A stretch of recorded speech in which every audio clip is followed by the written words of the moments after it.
Hola, hola amigas, amigos de La Voz del Consumidor. Como todos los martes, hoy día nuevamente estamos en vivo con un nuevo invitado para conversar de los temas relevantes. Hoy día hubo una primaria el domingo pasado que ha tenido una gran repercusión, pero también vamos a hablar de los temas de energía, vamos a hablar del tema de no sé si alcanzaremos a hablar de hidrógeno verde, pero yo creo que me interesa más que conversemos con nuestro invitado el tema del endeudamiento de los servicios básicos, especialmente en el tema eléctrico, y a lo mejor tocamos algo de los acuerdos internacionales, como otras veces, ya que él fue exdirector de la Direcom, exministro de Energía. Hoy día tenemos como invitado, amigas, amigos, a don Andrés Rebolledo, exministro de Energía, exdirector de la Direcom. Bueno, él es economista, ha ocupado un sinnúmero de cargos. La verdad que es muy largo el currículo, entonces mejor vamos a decirle que economista, que estudió en el Instituto Nacional. ¿Ah? Sí, Importante eso que lo institutario. resalte. ¿Ah? Es economista de la Universidad de Chile. ¿Ah? Bueno, y también ha estado eh, tiene posgrados de Economía Internacional y Desarrollo Económico de la Universidad Complutense de Madrid, y así, un gran currículum, pero aboquémonos hoy día a la conversación para poder aterrizar esto, para que los consumidores o los ciudadanos que nos están viendo, que estamos conectados, Andrés, con Radio Pajaritos FM, está conectado también con las redes de Diario La Batalla de Maipú, está Radio El Consumidor de Pucón, las redes de Conadecus y bueno, y también las personales mías que también están ahí conectadas, fanpage y el Facebook, el perfil, que también estamos conectados directamente. Así que eso es lo que para poder iniciar la conversación con estos temas que hemos anunciado. Andrés, bienvenido a La Voz del Consumidor, el programa de educación de CONADEP. Muchas gracias, Hernán, por la invitación. Estoy contento de estar de nuevo. Ya hemos conversado alguna vez sobre estos temas que tú introducías. Fue hace algunos meses, y Sí, unos meses en Chile significa mucho. En estos tiempos que corren cambian mucho las cosas, los escenarios, los panoramas, el panorama político, cómo uno puede ir aspectando lo que viene para adelante. Así que bueno, muy contento de hablar de todos estos temas. Creo que hoy día, como digo, estamos en un punto de inflexión muy interesante, que estuvo muy marcado por lo que tú decías, esta elección del domingo, donde probablemente lo que, lo que se genere en términos de políticas públicas, en este caso en el ámbito de los consumidores, temas de competencia, en fin, va a ser seguramente muy distinto a lo que vimos durante al menos 3 décadas, así que creo que sí, hay que conversar mucho en estos tiempos que corren, ¿no? Hay que conversar mucho. Andrés, antes que empecemos en los temas más propios de lo que es la conversación de los consumidores, pero también de la ciudadanía, pero creo que es importante, ¿cuál es tu impresión de lo que pasó el domingo? Parece que muchos recibieron un balde de agua fría, hubo sorpresas, ¿no? Parece que lo imposible se hizo posible, y parece que el escenario político cambió absolutamente. Hay un cambio en el comportamiento de los electores, ¿eh? ¿No? Hay un cambio en el comportamiento de los electores y además hubo un batatazo donde las encuestas no le achuntaron a Neuna. Sí, mira, yo creo que hay muchas cosas, ¿eh? A propósito de tu último comentario, Hernán, yo creo que hay un cambio de electores también. No solo un cambio sino que hay un cambio del perfil de la gente que está votando en las últimas elecciones. De alguna manera, Hernán, el domingo fue como la saga de las elecciones que comenzaron en esta, llamemos, nueva época en el plebiscito del 80%. Exacto, exacto. Porque claro, yo creo que gobernador, sobre todo segunda vuelta, hay que sacarlos, porque son elecciones que tienen y tuvieron otra percepción, otra lectura de la ciudadanía. Pero esto, que son elecciones más políticas en el sentido más tradicional, Mm. claro, explica que más de los 3 millones de personas que fueron, explica que son jóvenes.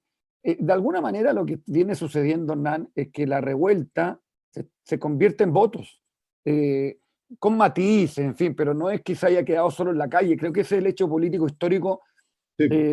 más relevante, que los jóvenes están con ganas de producir este cambio.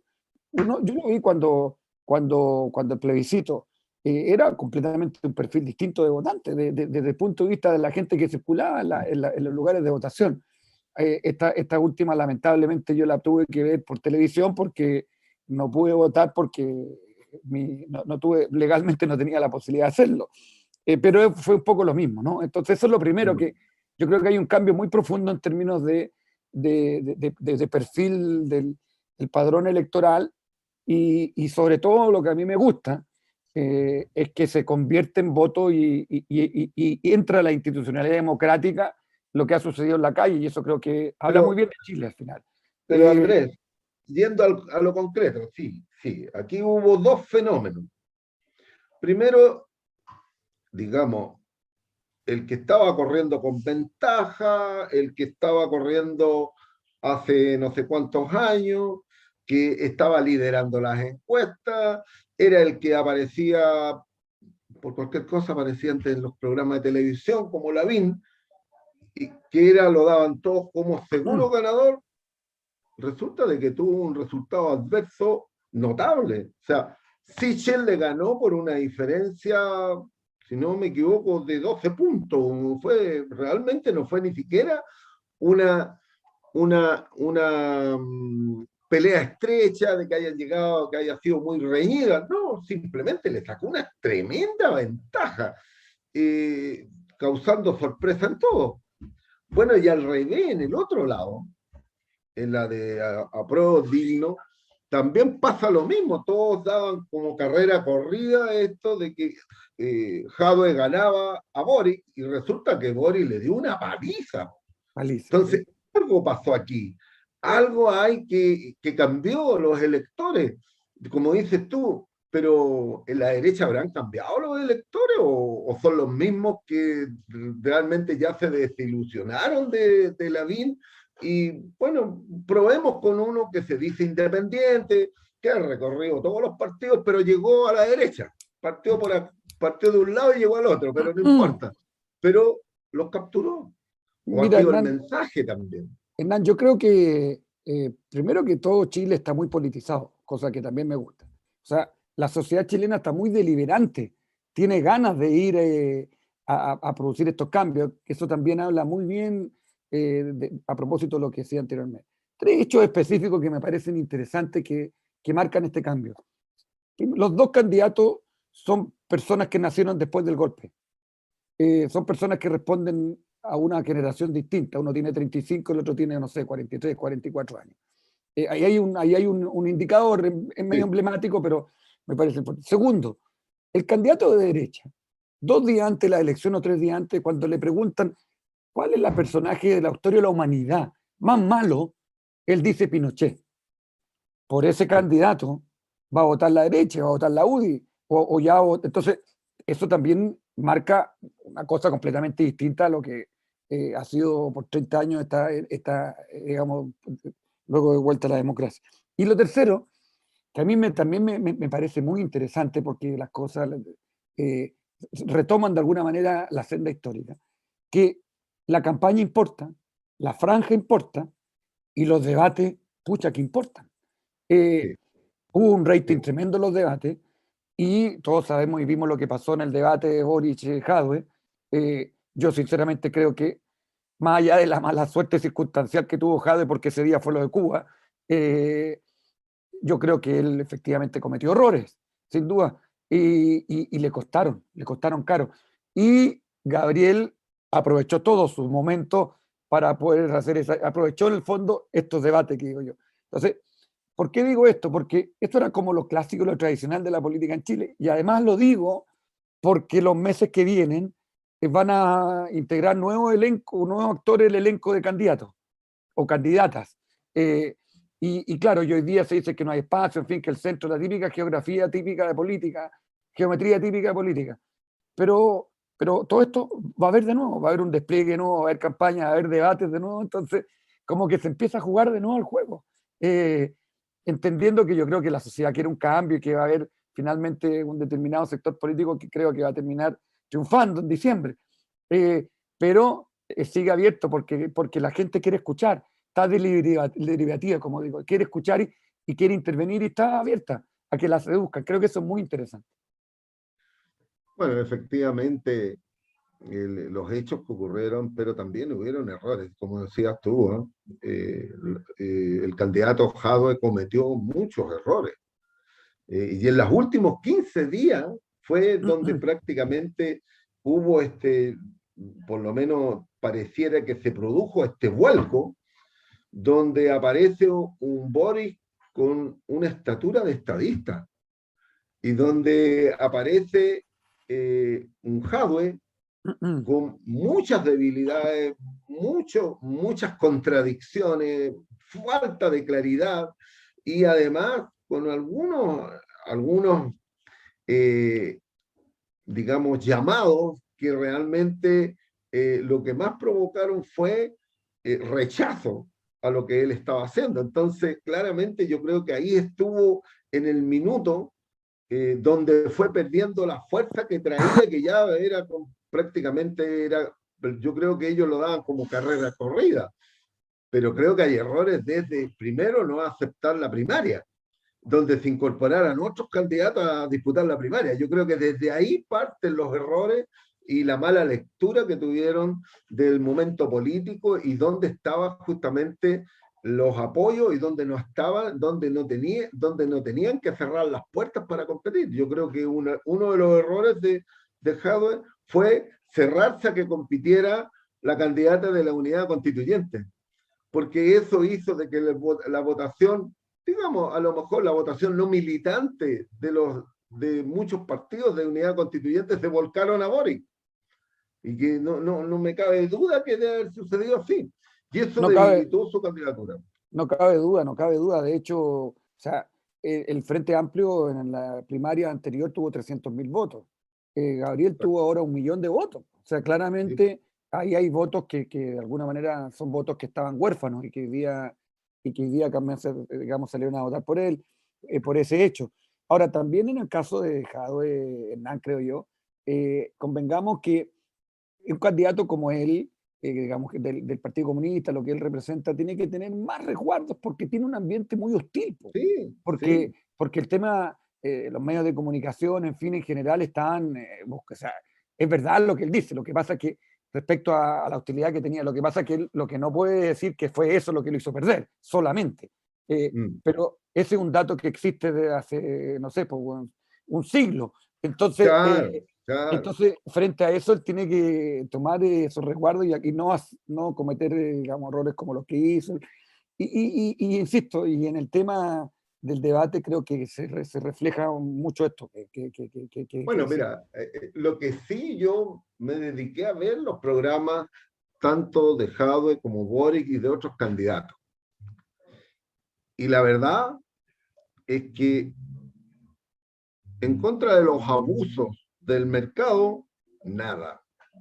No hay propuestas concretas para terminar el tema de los abusos, la falta de competencia, la protección de los consumidores.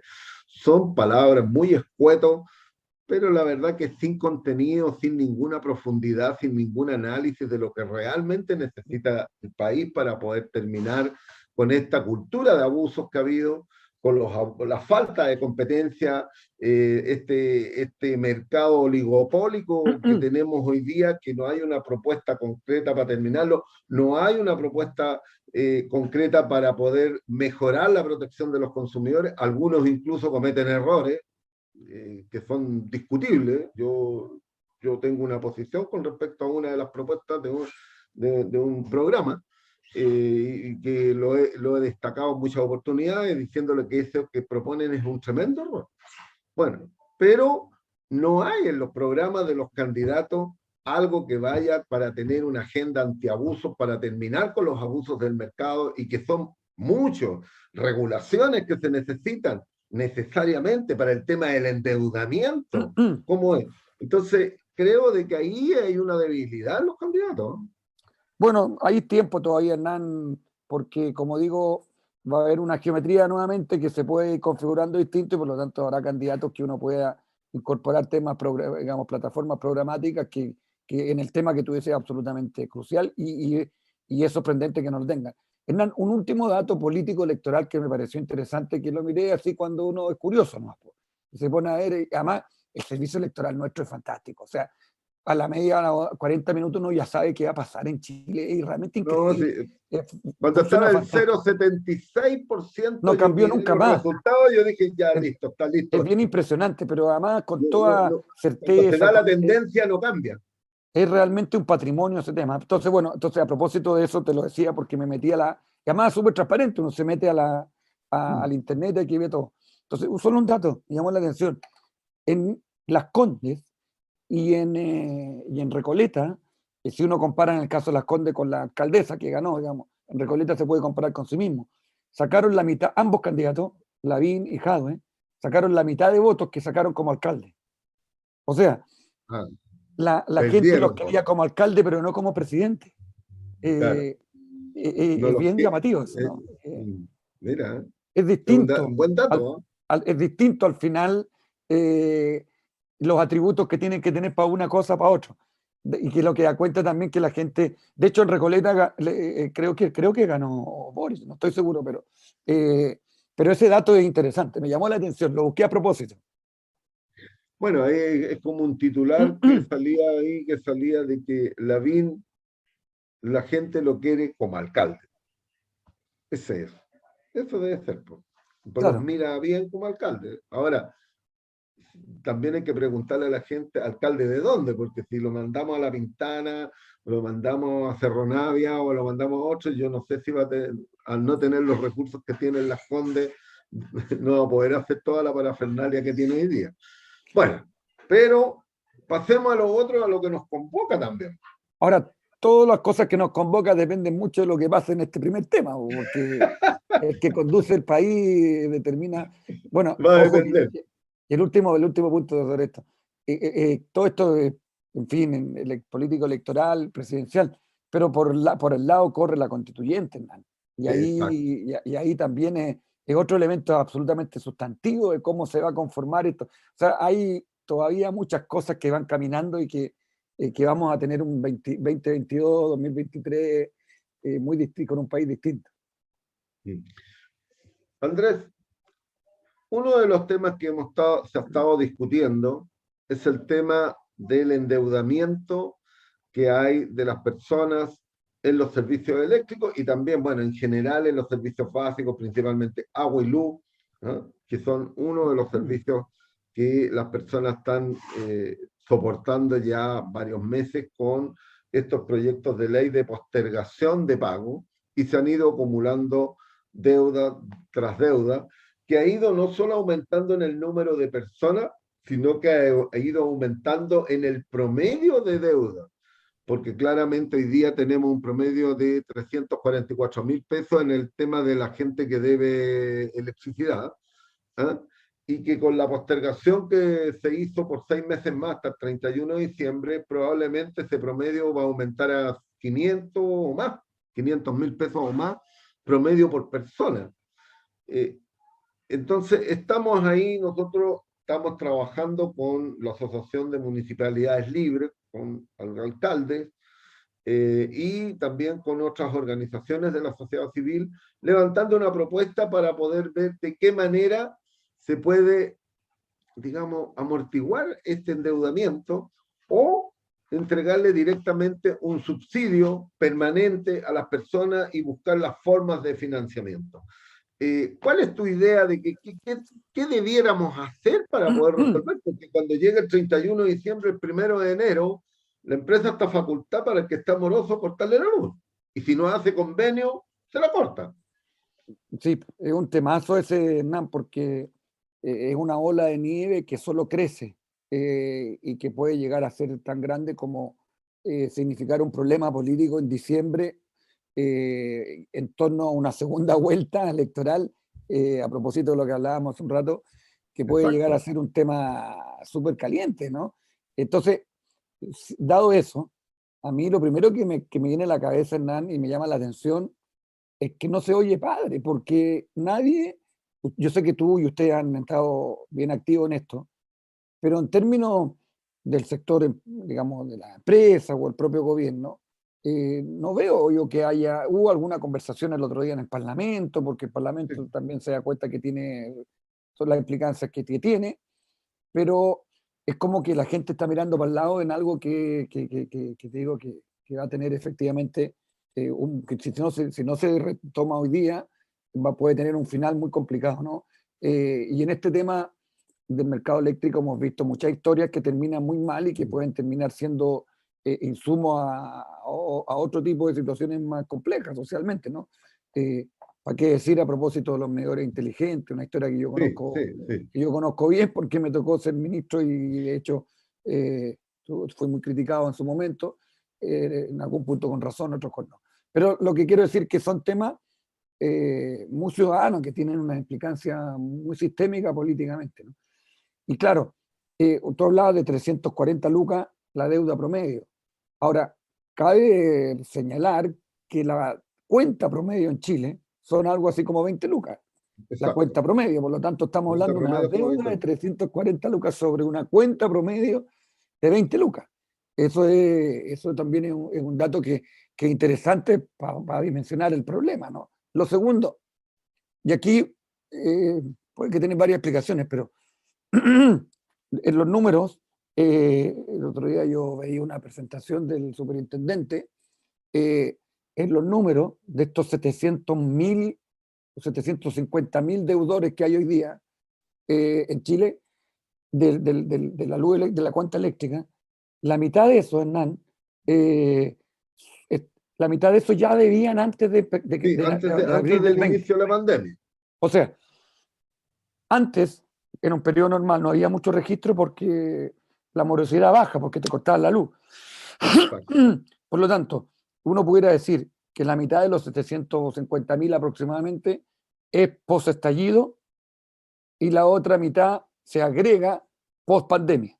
¿Okay? Pueden Exacto. ser los mismos, pueden ser otros, pero lo que quiero decir con esto es que es un endeudamiento que ya viene hace un tiempo. Digamos que no es de marzo del 2020 con la pandemia, sino que digamos de octubre del 19. Eh, Sí, pero tiene un detalle. Esa deuda anterior no es superior nunca más de 3 meses, porque al tercer mes la compañía te corta. en ese, claro, lo que pasa es que O sea, efectivamente es un endeudamiento pequeño es en un endeudamiento comparación pequeño, con el de ahora, que son porque esta muchos norma meses. empezó post pandemia, es verdad, eso es absolutamente así. Sí, Eh, el otro dato, claro, entonces, como es así, no llega a 340 no, lucas el promedio no, como llegaba no. hoy día, que porque no paga muchos meses, correcto. Eh, el otro dato que es impactante es que la deuda en total son como 350 millones de dólares. Exacto, Eh, por lo exacto. tanto, ahí viene, ahí viene en el fondo cuál es la respuesta a tu pregunta. ¿Cómo hacemos? Yo sinceramente creo que esto no se puede resolver con un actor solamente No, no, no, no, que no. responda a este problema. Entonces, aquí para tirar como criterio y variable, tienen que a mí me parece al menos estar disponibles para una solución, al menos 4 actores que son fundamentales, y ahí veremos con cuánto se pone cada uno, pero tienen que estar, me parece, de manera inevitablemente. Obviamente, y como primer lugar diría yo el gobierno. O sea, el gobierno tiene que poner algún recurso importante en esto.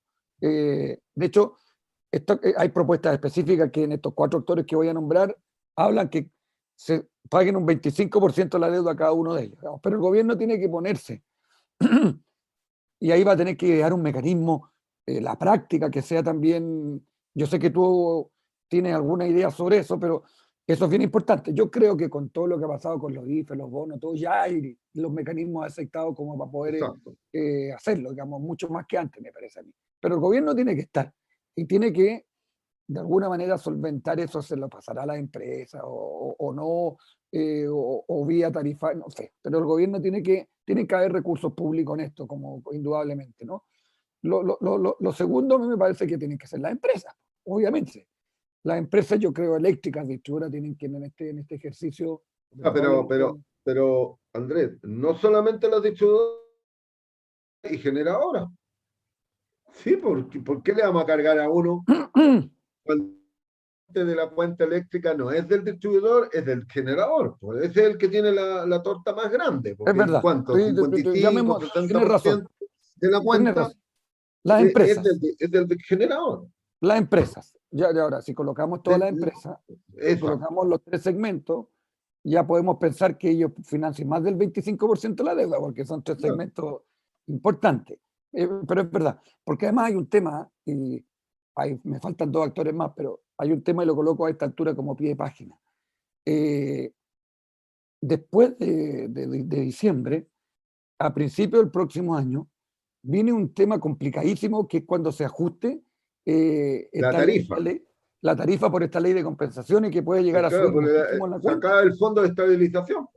Entonces, estamos hablando aquí que puede haber un doble efecto. O sea, está este tema que la gente tendría que empezar a pagar, no sé, 20, 30, 40% más de su cuenta. Si supongamos que no hay ninguna de esta solución y la gente tiene que pagar, a partir de diciembre tiene que empezar a pagar 20% más de su cuenta. Y en marzo va a tener que pagar otro 20% por que se acaba el Sí, fondo de sí. estabilización. Entonces, es heavy, ¿no? Es súper heavy. Entonces, un tercer actor, me parece absolutamente también crucial en esto, eh, y que es parte no necesariamente del mercado eléctrico, pero de alguna manera tiene un rol, son los clientes libres, que tienen, Exacto, que en exacto. el Los clientes fondo libres. la industria, la Mm. minería, en fin, de alguna manera ellos pueden participar de esto también. Efectivamente, ellos están como afuera porque son la demanda, pero hacen uso de la infraestructura, en fin, son un actor también, ¿no? Y un cuarto actor que me parece fundamental que esté, no puede dejar de estar, son los deudores. Los deudores creo Exacto, que tienen que estar. exacto. No creo que uno debiera simplemente hacer un perdonazo y que no participen. Y dentro de los deudores, Hernán, yo creo que uno debiera aplicar algún grado de progresividad en el pago. Exacto. O Mm. sea, en función de su consumo, en función, no sé, de elementos más Vulnerabilidad sociales, también. socioeconómicos.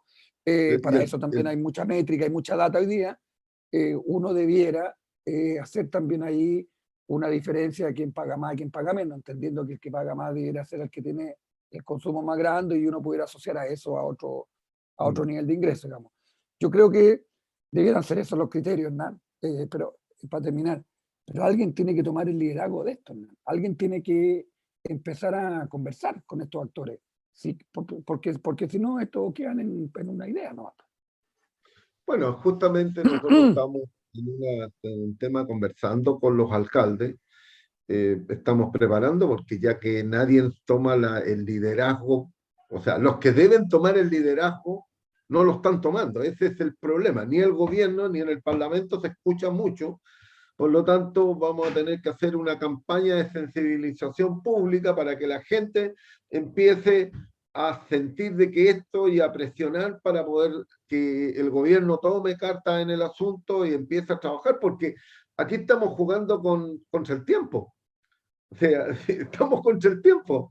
Si esto sigue dilatándose, nos va a pillar diciembre y en enero vamos a estar con el problema. Entonces Porque tiene además que esto, resolverse durante estos 5 meses que quedan.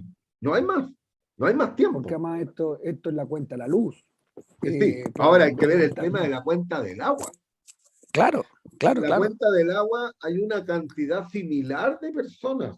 Hay más de 700.000 personas que también está con morosidad en las cuentas de agua potable.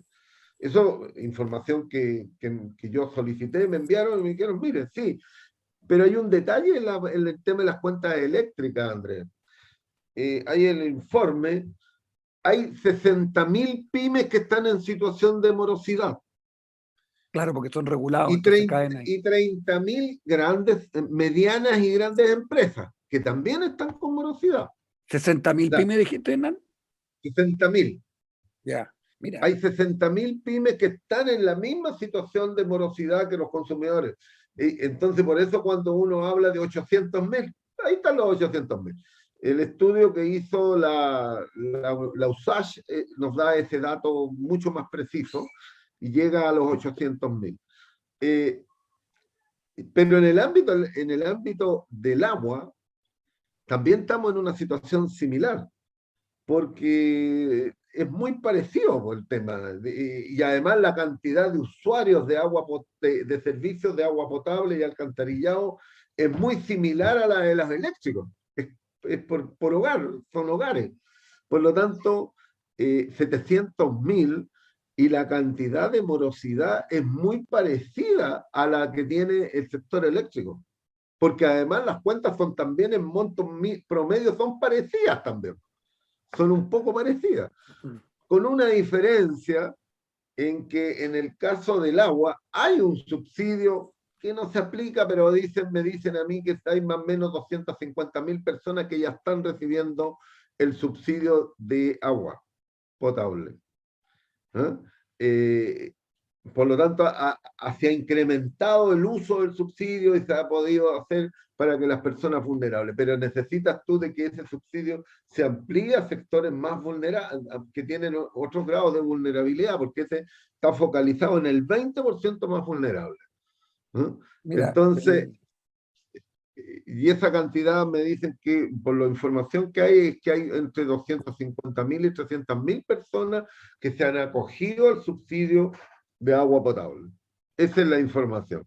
Por lo tanto, ahí hay un tema. El tema del agua es crucial, porque además en el tema del gas también hay una cantidad de personas, pero el tema del gas probablemente es más acotado, porque el tema del gas no llega a todos los sectores de la población y no llega a los sectores más vulnerables, llega a sectores medios altos. Ahí está focalizado el servicio de gas, estamos hablando de gas de red, ¿no? Porque claro, de porque eso ahí hay una estamos. realidad distinta.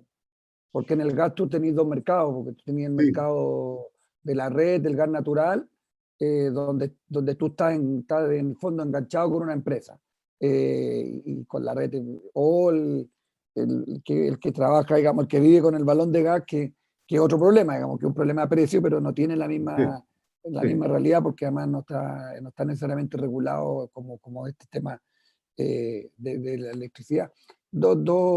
Dos temas. Uno, que este 700.000 es como el 10% de todas las casas, de todos los hogares de Chile.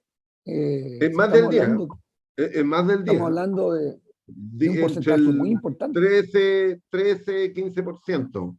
Claro, En el claro, caso claro. eléctrico Entonces, es más eso o es menos como el 13%. Y en el caso del lo, agua, similar, 15%. lo segundo, Hernán, es que en Chile existe un subsidio eléctrico, pero es imposible, digamos, es muy difícil utilizarlo, porque tiene condiciones, tiene condicionantes. Una de las cuales fundamental es que el precio de la energía, el precio no de la energía sube al menos durante unos meses. Y además que tienes que estar en el 40% de los quintilos, o sea, no es algo que tú lo puedes hacer universal no universal, digamos, pero que lo puedes aplicar para dar esta solución. Entonces es un instrumento que además se ha utilizado una vez muy poco, por un poco tiempo. 2008. Y lo, Ese fue el que se y lo- usó el 2008. la crisis, sí. Y lo tercero, Hernán, es que este tema no solo es un problema de Chile, ¿eh? Muchos países lo tienen, muchos otros países han aplicado fórmulas distintas, yo sé que ustedes también han pensado en algunas de ellas, eh, Mm, y a mí me da la impresión de que en muchos otros países este tema se ha abordado con más urgencia que en nuestro país. Yo creo que ahí mm, hay un elemento bien interesante más institucional. Eh, Chile en América Latina es el único país que tiene en sus tres segmentos del mercado eléctrico presencia solamente privada. En los países de América Latina en general, en algunos de los segmentos hay alguna presencia de empresa pública. mm. Eh, Incluso en algunos todavía integrados, en fin, algunas cosas que yo creo que son poco competitivas, en fin, ese es otro tema. Eh, pero, pero una cosa es participar como Estado en estos mercados como regulador solamente, como lo hace Chile, Mm. que yo creo que ahí se juega gran parte del partido, en todo caso, es la regulación, pero yo creo que también políticamente tiene un impacto distinto cuando además tú tienes empresas públicas que están participando allí, y que por lo tanto eso propende a buscarle soluciones políticas de manera distinta y con más prioridad. Me parece a mí, esto es algo, una apreciación que allí yo no hago un juicio respecto a si es mejor o no uno u otro sistema en esta conversación ahora, pero sí creo que para efectos políticos es distinto tener presas públicas que no respecto a el enfoque que tiene el gobierno para salir del problema. Ahora, eh, lo- efectivamente, en otros países se tomaron, digamos, medidas muy anticipadas. No están discutiendo ahora a estas alturas cuáles son las medidas para poder darle continuidad a los servicios básicos. Ellos tomaron decisiones anticipadas y tomaron medidas concretas para poder bajar el costo del costo de bolsillo de los servicios básicos. Y una de las medidas, yo recuerdo, a principios de la pandemia, Portugal tomó la decisión inmediata. Se dijo, mire, primera medida, bajémosle el IVA a los servicios básicos. Y no solamente al agua y la luz, sino que también a la telefonía y al gas. Todos los servicios, todo lo que era, que se considera servicios básicos, se El le Internet bajó el debiera estar IVA. ahí también, ¿no? ¿Ah? El Internet debiera estar ahí también. Está telecomunicaciones también. Ah, Sí, ellos le bajaron el IVA a todo lo que tiene que ver con telecomunicaciones. Y bajaron del 23 que tienen el IVA ellos, lo bajaron al 6%. O sea, la gente sintió inmediatamente una economía de 17% en 4 servicios. Bueno, yo digo, ¿por qué aquí no lo podríamos bajar al 4 y bajar para que la gente sienta que le bajó el precio del servicio en un 15%? ¿No? Ahora, el tema es cómo va a salir el ministro de Hacienda y si lo digo claro, yo me va a colgar en la plaza pública, porque si cómo recopilo más platita que Didi, no, porque claro. así va a ser, porque él necesita recaudación. Pero, pero hoy día estamos en una situación compleja. La gente necesita sentir que los servicios tienen un menor costo. Porque no, imagínate si tú le bajas un 15, pero resulta que en diciembre le sube un 20 y en enero le sube otro 20% más. ¿Qué va a suceder? ¿Quiere ese ministro de Hacienda qué quiere? ¿Que la Plaza de Dignidad se traslade a la Plaza Constitución? Eso es, po. Porque ahí lo van a colgar a él. Lo van a ir a sacar del ministerio y lo van a colgar en la plaza, porque ya es insoportable. Imagínate cuánto vale un balón de gas de 45 kilos en Chiloé. 87.000 pesos vale hoy día. Eso vale un balón, un cilindro de 45 kilos. Y un cilindro de 15 kilos, que aquí en Santiago está entre 19 y 21.000, allá vale 32.000. Y eso estamos hablando. O sea, el costo de la vida a la gente le está subiendo en forma desmedida. Es como, es como, es como cuando estamos hablando de la recaudación y hablamos del impuesto específico a los combustibles, Andrés, donde el ministro dice, no, por ningún motivo hay que bajarle porque ese es un derivado fósil y que contamina. Sí, pero resulta de que hoy día el ministro de Hacienda está recibiendo más recursos que nunca porque el litro de benzina vale 1.000 pesos. Po. La recaudación es bastante superior. Po. O sea, está feliz po, el ministro de Hacienda. Pero no puede ser que tengamos estos impuestos que fueron instaurados transitoriamente y se convirtieron en permanentes. Entonces yo le digo, ministro, al ministro que estoy hoy día, le digo, yo está bien que usted lo defienda, pero aquí los consumidores y los ciudadanos fuimos engañados por los ministros.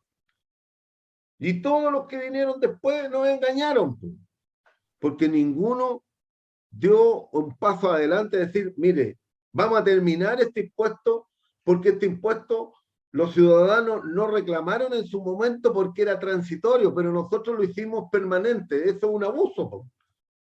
Es un abuso del Estado, así como cuando nos subieron el impuesto, el IVA del 18 al 19 transitorio y hasta el día de hoy pagamos 19. O sea, Claro, ¿no? ese es un tema.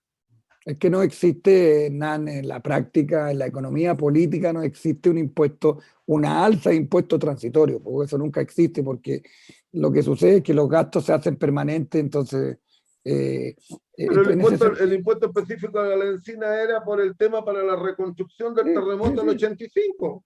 Punto.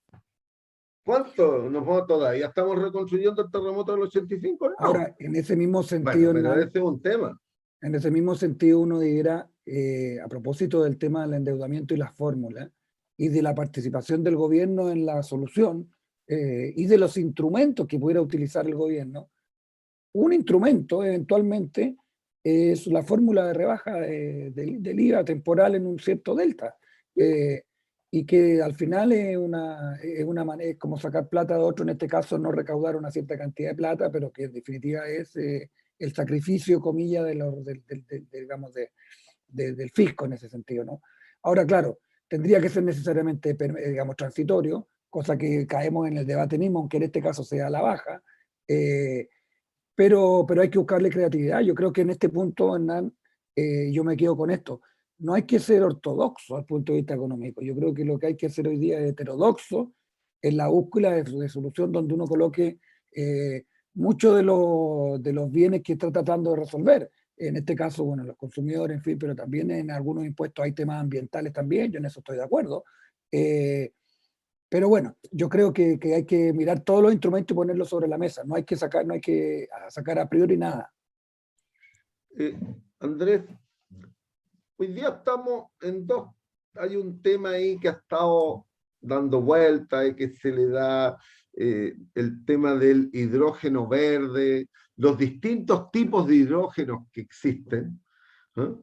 Y probablemente hoy día se está haciendo todo un proceso para poder licitar la producción de del hidrógeno.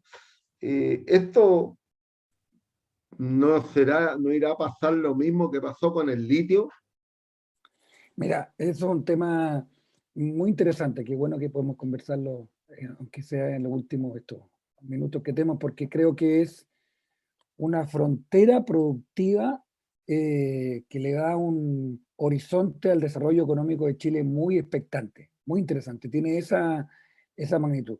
Y déjame decir algunas cosas, ¿no? Lo primero es que el hidrógeno verde, porque el hidrógeno existe en el planeta en todos lados y se produce hoy día además como derivado del proceso de los hidrocarburos, la gracia, el hidrógeno come, digamos, subrayo verde, es decir, hidrógeno que no tiene trazabilidad en términos de huella de carbono, y un hidrógeno que se produce limpiamente, y ahí también hago y subrayo y lo voy a explicar por qué, que se produce eh, de manera limpia.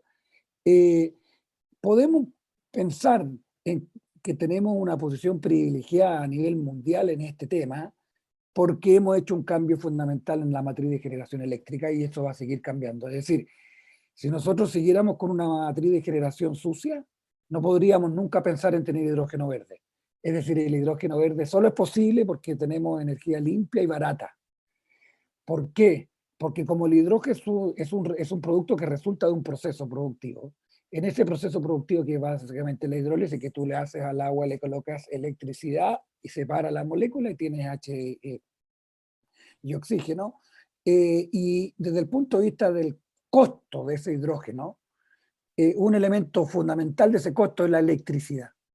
Es decir, si yo no soy competitivo en la electricidad, si soy caro y sucio, no voy a poder, como digo, nunca tener hidrógeno verde. Por lo tanto, Chile puede tener y aspirar a eso porque tiene una energía limpia y porque ha hecho los cambios que ha hecho. Eso es esa es la primera idea. Lo segundo, el hidrógeno no necesariamente tiene la misma perspectiva, la misma racionalidad desde el punto de vista del análisis institucional político del litio, en el sentido que no es un recurso natural que está ahí. Es un proceso que requiere digamos, entre otras cosas, el insumo fundamental de la electricidad. ¿Okay? Lo digo porque en todo este debate ha habido algunos parlamentarios que han dicho, ¿sabe qué? Vamos a hacer una nacionalización del hidrógeno. pero no es equivalente a nacionalizar el cobre o nacionalizar el litro, porque esto es un proceso productivo, es una actividad industrial, ¿me explico? Entonces, ojo, que es distinto a plantearse hacer una empresa pública del hidrógeno, que eso es perfectamente posible, y yo creo que tiene sentido, porque en esto tiene que haber una perspectiva de cooperación pública-privada indudablemente, indudablemente, y probablemente un rol de planificación y un rol del Estado activo en ese sentido.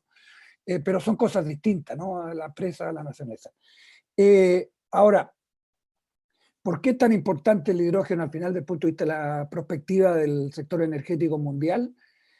Porque el hidrógeno viene a resolver la posibilidad de sacar otros combustibles que son contaminantes de muchos procesos productivos. Yo puedo reemplazar gas, puedo reemplazar diésel, puedo reemplazar incluso electricidad producida con fuentes fósiles, y por lo tanto es un elemento clave para poder alcanzar las metas de carbono neutralidad que los países nos hemos dado hace el año 2050 y en definitiva nuestros compromisos globales en el Acuerdo de París y eso. Es decir, el hidrógeno es un vector fundamental para poder crecer de manera sustentable en el tiempo, ¿ok?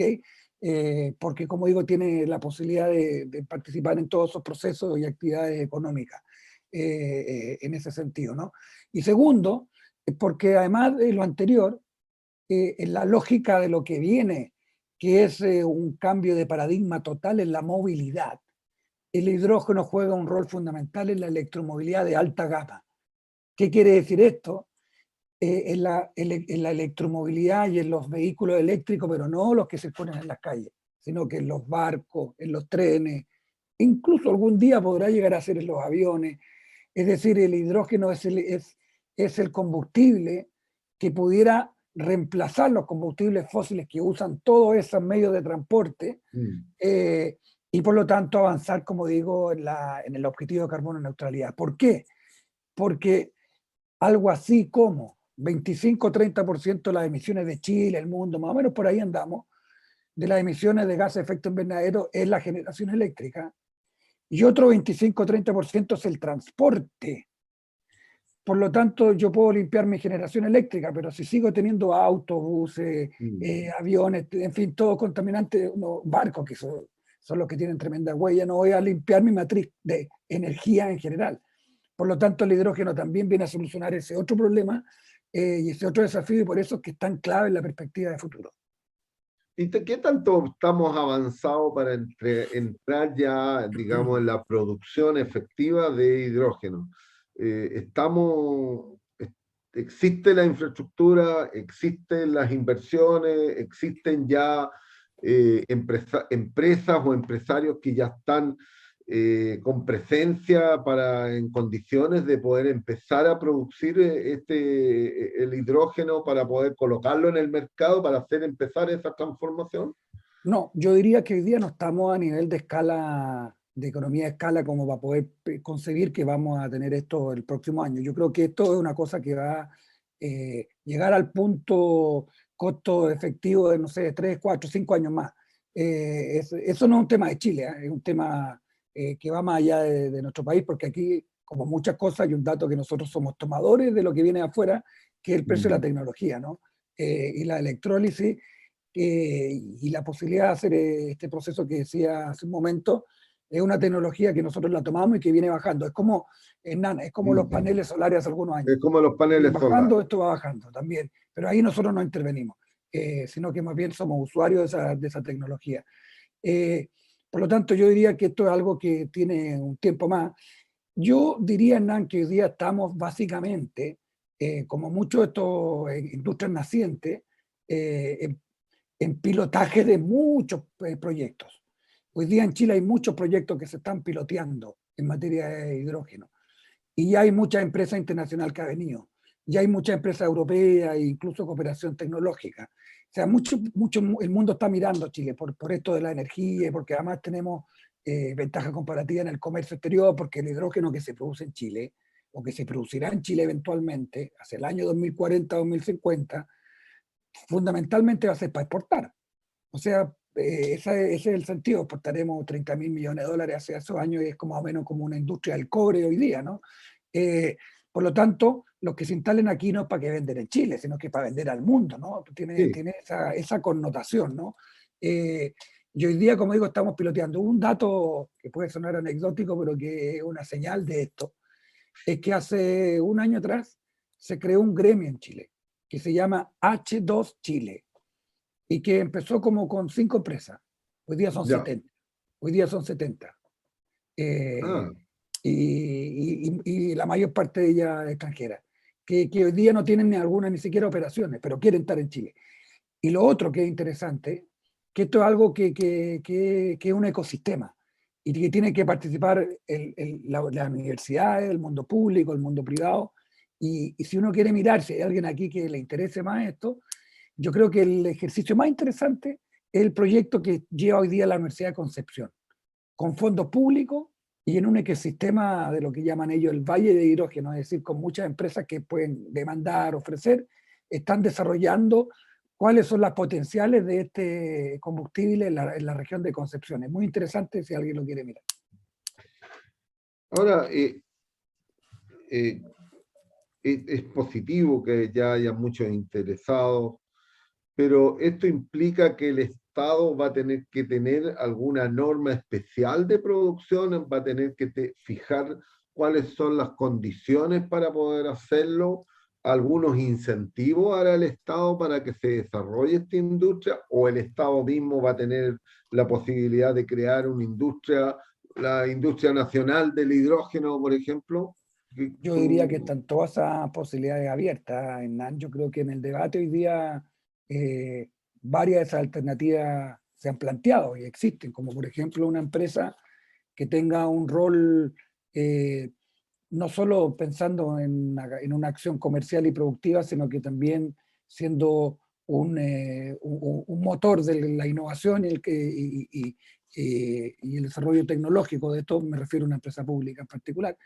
Eh, pero yo diría que están todas esas opciones hoy día abiertas. Eh, pero bueno, hay que esperar mucho. Creo que hay un elemento muy clave aquí, Nan, que es esto de la tecnología, el punto de quiebre, ¿no? De cuando esto es competitivo y por lo tanto toma una escala importante, ¿no? Eh, Veremos cómo evoluciona, Nan.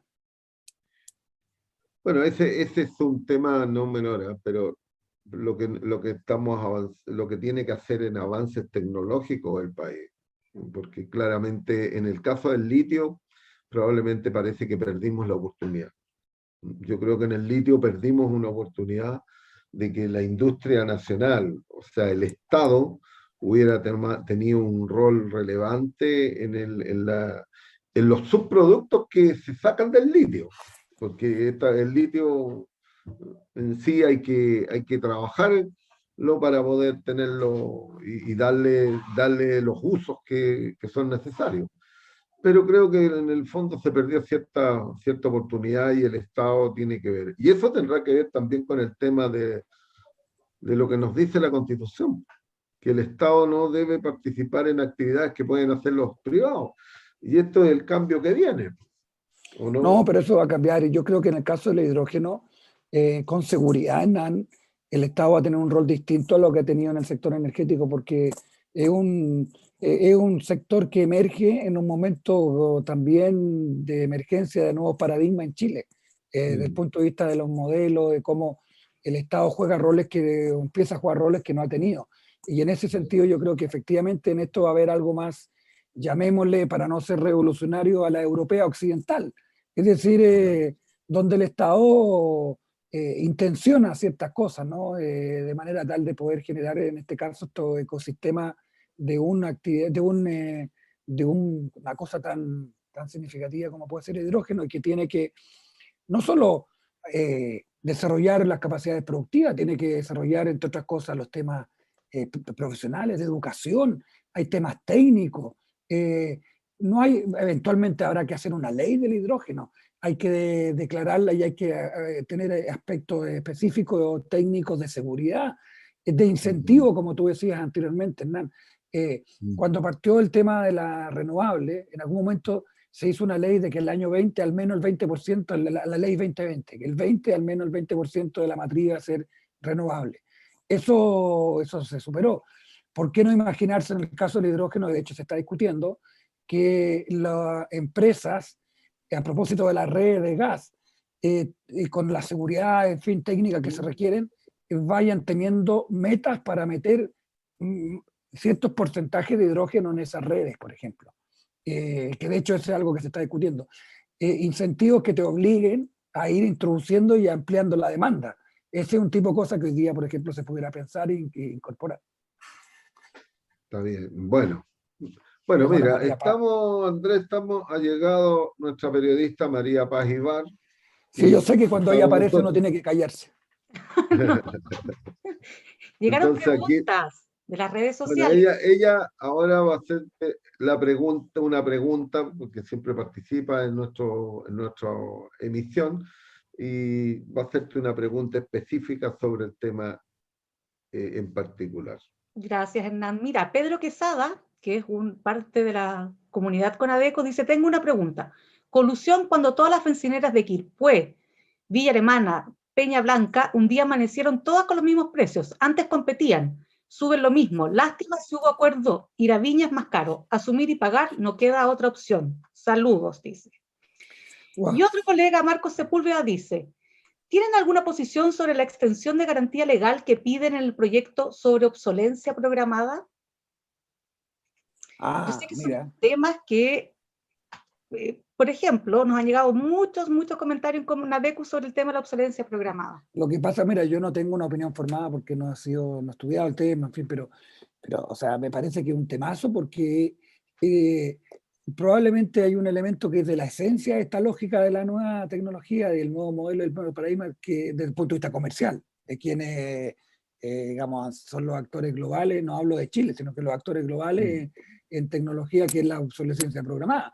Es decir, no es porque los determinados adminículos se echen a perder un determinado tiempo porque tecnológicamente ya no pudieron más los materiales o lo que sea, sino que porque está programada, de manera tal de que esa persona tenga que salir a comprar el otro. Yo voy a comprar, te complemento una anécdota. En las impresoras está programado los ciclos de impresión que tiene una impresora. Pues hay algunas que no son posibles de poder continuar en la vida, pero hay otras que sí, donde tú tomas hay un software, metes al software, lo programas nuevamente la máquina y parte de cero y le das una doble vida. Me va a tener que dar ese dato, Hernán, está bueno. Sí, lo queremos, todos los consumidores queremos ese dato. Yo quiero ese software, no tengo ningún problema. Oye, dos cosas, fíjate, que hay temas, María Paz, Hernán, que son de la esencia del momento que vivimos en la economía global. Yo creo que este es uno, efectivamente, claramente. Yo creo que otro tema que es absolutamente fundamental, y vamos a ver qué pasa con la llamemos geopolítica en el tiempo, es a propósito de todo este cambio de energías verdes, ¿qué va a pasar con los países petroleros y todo aquello, ¿no? Hay toda una geopolítica muy potente. Mira, Europa acaba de decir que el año 35, o sea, menos de 15 años más, va a vender solo vehículos eléctricos. O sea, no sé, el año 50 ya no va a haber. Entonces, esto es una cosa geopolítica muy tremenda. Y lo tercero, que es algo que está latente, es en estas grandes plataformas, donde redes sociales, en fin, donde nosotros no pagamos, pero somos el producto de esta plataforma, ¿cómo se tiene que empezar a aplicar la ley de competencia en eso? Donde los datos son el insumo fundamental desde el cual ellos pueden hacer prácticamente competitivas. Y ahora, esto yo creo que será muy progresivo porque el que se atreva a ponerle el cascabel al gato en estos temas remece completamente este nuevo paradigma, ¿no? Mira, ahí está lo que hablaba. De hace poquito que dice que la Unión Europea y su plan de prohibir la venta de autos con motores convencionales a partir del 2035. ¿Será posible eso en Chile? Mira, yo creo que en el 35 es difícil, porque aquí viene el mismo tema que hablaba del hidrógeno, porque los autos todavía son caros. Entonces mira, el tema es el siguiente. Si yo comparo un auto equivalente tradicional a combustible, digamos, combustible tradicional fósil, a un eléctrico, si lo comparo en términos de rendimiento, lo que yo quiero, confort, etcétera, y hago el siguiente ejercicio. Evalúo, supongamos que son evaluar el proyecto A y el proyecto B, el auto antiguo y el auto nuevo. Y yo hago el ejercicio de hacer el flujo de gastos que hago en el tiempo hasta que dura el auto, la batería en un caso que puede durar 12 años, en fin, ahí también yo creo que hay obsolescencia programada, y versus el otro auto. Y yo hago eso, lo que yo gasto, y traigo a valor presente esa evaluación de los dos. Hoy día a mí me conviene en todos los casos comprar un auto eléctrico. Es más barato en el tiempo, ¿por qué? Porque el auto eléctrico tiene un cuarto o un quinto de costo operacional que el auto convencional, incluso con los precios de la electricidad que hay hoy día. O sea, es incomparable. Y además porque la mantención del auto eléctrico es muy marginal versus el auto de convención de fósil. Por lo tanto, cuando yo ya tengo el auto, es mucho más barato tener el eléctrico que el convencional. Lo que pasa es que para tener el auto tengo que pagar el doble, porque todavía es el doble más o menos. Y eso va bajando, ¿no? Por lo tanto, toda esta lata que te doy es porque yo creo que a 2035 no va a ser el doble, irá a ser un 30% más, pero no va a ser el mismo precio. Por lo tanto, es difícil conseguir que se masifique cuando este ejercicio de valor presente la gente lo podrá hacer, pero si no tiene las lucas al principio no lo puede comprar. Entonces, ese es el punto central, María. Muchas gracias. No sé si fue muy largo y latero, pero creo que es un tema que a mí me apasiona, la electromovilidad.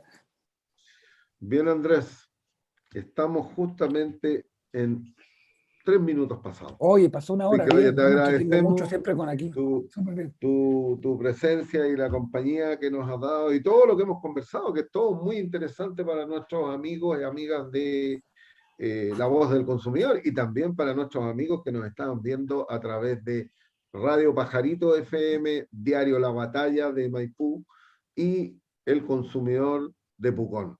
Así que, Andrés, muchas gracias por estar con nosotros. Muy bien, muchas gracias. Un saludo a todos y todas y gracias por la invitación. Cuando quieran seguimos conversando. Van a haber, no, todavía no, ya quedan menos elecciones, pero va a seguir habiendo noticias en ese ámbito. No, pero puede haber otra. Feliz venimos a conversar. Vale. Bien, amigos, amigas, agradeciéndole a Andrés Rebolleo que ha estado con nosotros y ha estado hoy día justamente comentando todos estos temas, desde la política hasta lo técnico, hasta la especialidad del tema energético, hidrógeno verde y otros más. Hemos estado en una nueva edición de La Voz del Consumidor.